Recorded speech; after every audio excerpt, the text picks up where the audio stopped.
Today I'm going to finally take a look at the successor to the Amazfit Bip, the Amazfit Bip U. Welcome back to another episode of STU'S Reviews. The Amazfit Bip, for a long time, was one of my favourite smartwatches available. The amount of features they packed into such a cheap price point was incredible. But that was 3 years ago. And that's a long time in technology terms. So it's about time that they finally introduced a new heir to the throne. And today I'm going to explore whether or not the Bip U is a decent successor.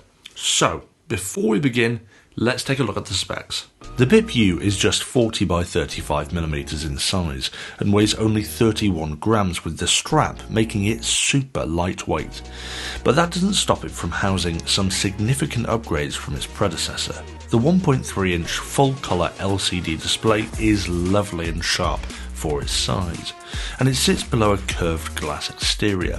Inside its plastic case sits Huami's BioTracker 2 optical heart sensors, an accelerometer, a gyroscope alongside a 230 mAh battery. It comes in black, green and pink, and it also has quick release strap system that accepts regular watch straps that are 20mm in width.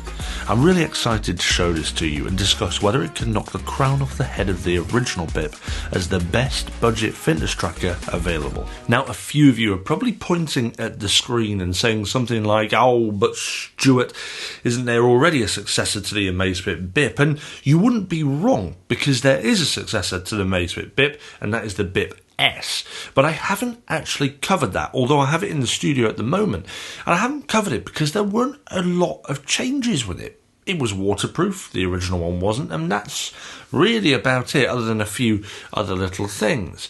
So I chose not to cover it because I didn't think the changes were that big enough to shout about. But the Bip U has changed that because they've added in a bunch of features into this that change the Bip lineup completely, and it stays at the same price point of around £60. The screen is perhaps the biggest change, and in my eyes the hottest topic, because it's not AMOLED. Now, what's significant about that is that all of the other Amazfit devices and Zepp devices that I can think of, bar maybe one or two, have AMOLED displays. So it means that the Bip is a bit of an odd one out. But then on the flip side, it did have to keep its price down, and this is one of the ways it's done it. Now, despite this, I think the screen is very, very good, and it is a million times better than the original Bip. It's sharper, it's clearer, it's crisper. Overall, it just looks so much better. You can absolutely tell that it isn't an AMOLED display, especially in darker environments. But I still think they've done a fantastic job in that display, and it still looks extremely crisp. And the reason it looks so crisp is because they've changed the technology slightly in the display from the original Bip. Now, this means there is something amiss here. In the original Bip, they used a screen that was very, very similar to a Game Boy Color, which meant that you could see it when there was no backlight on. So if you were out on a walk and it was sunny, you didn't need the backlight on, and you'd still be able to see what time it was and notifications and things like that. With the Bip U, it uses a TFT LCD display, which means that when the backlight is off, you cannot see any information on that screen, which is a bit upsetting, and I quite like that from the original Bip. That was something I really liked. But it's a bit of a trade-off, really, because you've got a much better display using a TFT LCD display like in cheaper phones that you might find on the market right now. Whereas on the Bip, you've got always on, but it isn't anywhere near as nice a display, so you've kind of got this trade-off. It is just a bit of a shame. And actually, I've seen a couple of news articles saying that you can set the Bip U to have an always-on display. Well, they're wrong. They are wrong. So I'm calling them out, and if you expect to buy the Bip U and have an always-on display, you are not going to get it, because it is a TFT LCD display, and they do not have an always-on function like the AMOLED and the standard LCD used in the Bip. So please bear that in mind. And if I'm wrong, and you can have it always on, which I'm almost 100% certain that you can't, please let me know in the comments below. I'm definitely not wrong, though. There is one other downside of using that TFT LCD display, and that is that those types of display are much more power hungry, and that means you're not going to get the same level of battery life expectancy than you would have on the Bip. With the original Bip, it lasted 30 days, and I remember being in utter awe of that. I mean, that's an insane amount of time for a smartwatch 3 years ago. Well, now Amazfit have pretty much brought that long life to all of their smartwatches. But the BIP U does not hold up against that because it uses a much more power-intensive display. With the BIP U, you're only going to get about 9 days of usage standard. So that's with all kind of standard stuff turned on.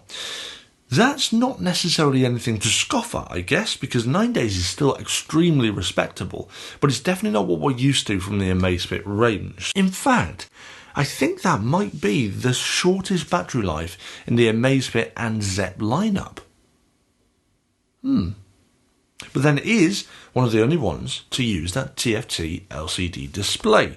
And again, they've got to cut down on costs. So this is all kind of becoming a theme here for that budget wearable lineup that is the Bip range. One last thing that's missing from the BIP U that was in the Bip is built-in GPS.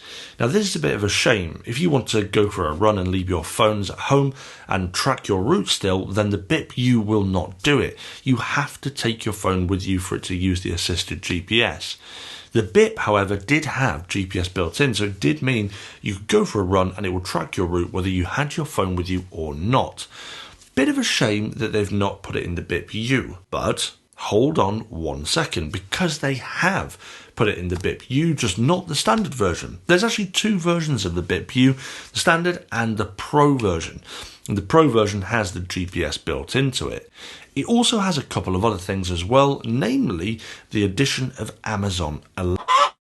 With the BIP U Pro, it has a microphone and can integrate with the Amazon Echo voice surface, so it does give you a smart assistant on the wrist. This version that I'm wearing right now is the standard BIP U, not the Pro, so I haven't yet been able to test that out, but if it works like the other Amazfit and Zepp devices, it's very straightforward. You sign into the account on your phone, and then you're up and running. You can speak to it as you would with any of your Echo devices in the house. So that's pretty cool. If you do want to go for runs without your phone, if you do want the ability to control your smart devices in your house and do other Amazon Echo things, then the BIP U Pro is definitely a device to look at over the standard BIP U.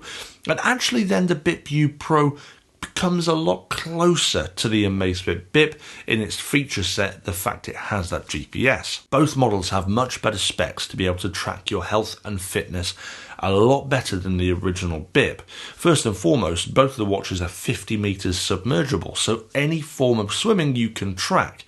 The original Bip didn't have that. It wasn't waterproof at all, so you couldn't track any of your swimming exercises. But this is where it becomes really interesting, and the key selling point, in my eyes, for the Amazfit Bip over any of the other Amazfit devices, and that is the sports tracking. You can now select more sports in the workout section, and then it goes further into asking what type of sport. And you can even select things like hunting, which is the closest I've ever gotten to be able to track my own sport of clay pigeon shooting. And now that I can select that as a form of exercise, I may even be able to convince my wife that going shooting is healthy for me. But seriously, it can track over 60 different sports. That's just insane. I suspect at this early stage, this is more about tagging those activities so that in the future going forward, Amazfit can start to tweak the algorithms and get data much more accurate for individual activities like hunting, for example. Now, unfortunately, at the moment, I haven't had a chance to test out how well it can track my clay pigeon shooting because the range has been closed due to COVID measures and all the blah, blah, blah nonsense like that. But I have been for a run just to test how well it tracks your data during activities. I'm going for a run testing out this and seeing how well it does tracking my run.